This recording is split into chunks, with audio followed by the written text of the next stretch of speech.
जनता का आभार प्रकट करता हूं कि हमारे कुरुक्षेत्र लोकसभा के प्रत्याशी पालाराम सैनी के पक्ष में ऐतिहासिक स्वरूप से लोगों ने जो जन समर्थन दिया है, एक चीज़ तो विश्वास के साथ कह सकता हूं कि एक इतिहास रचा जाएगा।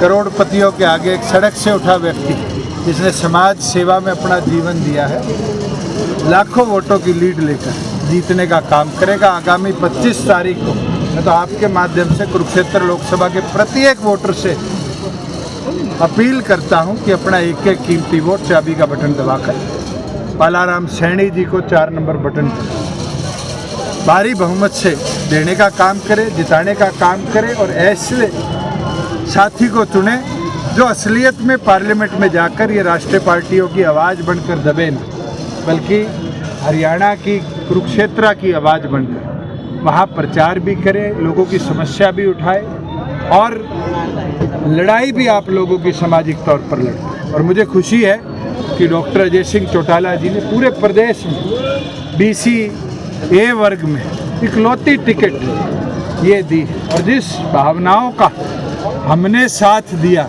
कि हरियाणा प्रदेश के अंदर पंचायती राज में BC A को 8% रिजर्वेशन दी, आज उसी चीज़ को हमने अपनी लोकसभा के टिकट बंटवारे में भी लाने का काम किया और मुझे लगता है जनता का भरपूर समर्थन इस चीज़ पर, खास तौर पर अति पिछड़े का जो बढ़ चढ़कर अपना सहयोग देने के लिए आज पालाराम सैनी के साथ जुड़ रहा है। और मैं मानता हूं कि आज इनके सामने तीनों कैंडिडेट ऐसे हैं जो इतिहास के अंदर भी और आज भी केवल मात्र इसी सोच के साथ लड़ रहे हैं कि पैसे से चुनाव जीता जाए, मगर आज जनता कमेरे की ताकत को बढ़ाएगी और पालाराम सैनी को जिताएगी। सर, भाजपा के लोगों में आज भगदड़ मच चुकी है, हर रोज लोग पार्टी छोड़कर जा रहे हैं। जो 400 पार का नारा प्रधानमंत्री ने दिया था, 15 दिन हो गए मैंने तो वो टीवी पर सुना नहीं, और इन 15 दिनों में एक चीज़ साफ है कि 500 शायद 200 पे पहुंच गए और आगे क्या होगा अगले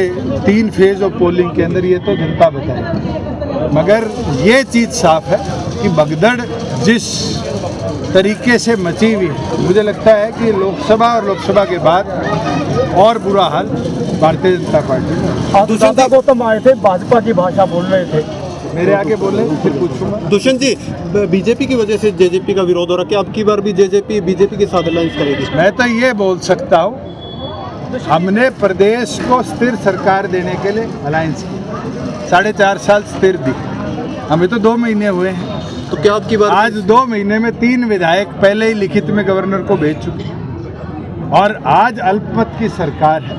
हम तो गवर्नर से मांग करते हैं महामहिम फ्लोर टेस्ट जल्द करवाएं और इस सरकार को हटाकर राष्ट्रपति शासन लगाया जाए और चुनाव प्रदेश में कराएं। अभय सिंह कह रहे हैं मैं तीनों का इलाज बांधने आया हूं। संपर्क में है। अरे उनने पूरी जिंदगी इलाज ही बांधा है और बांधते बांधते वो इनेलो का इस चुनाव में इलाज बांध देंगे कि चश्मा भी छिन जाए। नवीन जिंदल 5 लाख वोटों से जीत की बात कर रहे हैं। संपर्क में है सर। संपर्क में तो मैं उनके हूँ, फोन पे तो मेरी भी बात हो जाती है, वो तो फ्लोर टेस्ट की बात होगी। संपर्क में उनके साथ कितने खड़े मिलेंगे और कौन पार्टी का विप होगा। भाजपा ने चेहरा बदला है सर, पार्टी का अभी घोषणा पत्र जारी नहीं हुआ है सर। लोकसभा के अंदर हमारा सिर्फ एक ही घोषणा है कि हरियाणा प्रदेश की आवाज को पार्लियामेंट में। भाजपा ने चेहरा बदला है, नायब सैनी को सीएम बनाया है, कितना फर्क पड़ेगा वोट बैंक पे हरियाणा का? जो एक इंग्लिश में कहावत है ना, old wine in a new bottle. आज मुझे लगता है जनता समझ चुकी है कि नायब सैनी जी सिर्फ नई बोतल है, उसके अंदर तो सारा कार्य जो है वो मनोहर लाल जी कर रहे हैं और धीरे धीरे जनता समझ भी रही है। और आपने देखा होगा, मैं तो करनाल की बता सकता हूँ आपको कि पिछले 5 दिनों में पहले मनोहर लाल जी और नायब सैनी इकट्ठे घुमा करते थे, अब तो दोनों ने रास्ते अलग कर लिए। मुझे लगता है सैनी जी को भी पता चल गया कि कहीं मनोहर लाल जी को साथ लेके चलेंगे तो करनाल शहर के अंदर वोटों की कटौती ना हो। मैं तो जैसे मैंने पार्लियामेंट में काम किया और पार्लियामेंट के अंदर हरियाणा की आवाज़ बनकर कांग्रेस हो बीजेपी हो दोनों के विरुद्ध में काम किया, हमारा सांसद चुना जाएगा तो वो हरियाणा की आवाज़ बने और हरियाणा की आवाज़ बनकर पार्लियामेंट में हरियाणा के हितों की रक्षा बीजेपी ने जिस मनोहर लाल खट्टर को हटाया था, अब पार्टी के प्रचार प्रसार के लिए वही चीफ गेस्ट है बीजेपी की तरफ से। वो तो बीजेपी बताए, मेरे को तो आते आते ये पता चला है कि होम मिनिस्टर की सभाएं रखी हुई थी और वो अब कैंसिल कर दी गई, तो मुझे लगता है रुझान आने शुरू हो। दुष्यंत जी, जब आप सरकार में थे तब दबाव महसूस करते थे और वहाँ से आज़ाद होके अब उठते पंछी की तरह ना तो मैं जब दबाव में था, ना आज दबाव में हूँ। काम किया था, धड़ल्ले से किया था और आज भी बड़े मजबूती के साथ प्रचार में जुटे।